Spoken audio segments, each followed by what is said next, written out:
Hi, hello. இன்னைக்கு ஒரு மிளகு கறி தாங்க வைக்க போறேன். மத்தி மிளகு கறி, மத்தி மீன் குழம்புன்னு சொல்லுவாங்க.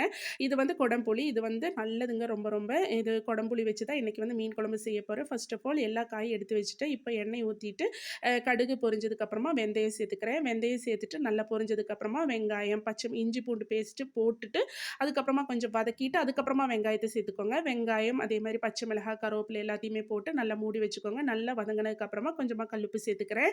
அதுக்கப்புறமா தக்காளி இந்த டைம் போட்டுட்டு நல்லா மூடி வச்சு நல்லா வதங்குனதுக்கு அப்புறமா 1/2 ஸ்பூன் மஞ்சள் தூள், 1 1/2 ஸ்பூன் மல்லித்தூள், அதே மாரி 2 1/2 ஸ்பூனு அளவா உங்களுக்கு அளவா காரத்துக்கு அளவா மொளகாத்தூள் சேர்த்துக்கோங்க. அதுக்கப்புறமா அந்த புளி தண்ணி இல்லைங்களா, கொடம்புளி எடுத்து வச்சிருந்தீங்க கேரளாவோட ஸ்பெஷல் அதையும் ஊத்திட்டு நல்லா கொதிச்சதுக்கு அப்புறமா, இப்ப வந்து மத்தி மீன போட்டுட்டு நல்லா 2 கொதி வரட்டும். அது நல்லா கொதி வந்ததுமே இப்ப வந்து குழம்பு ஆயிருச்சு. இதுதான் மத்தி மீன் மிளகு கறின்னு சொல்லுவாங்க கேரளாவுல.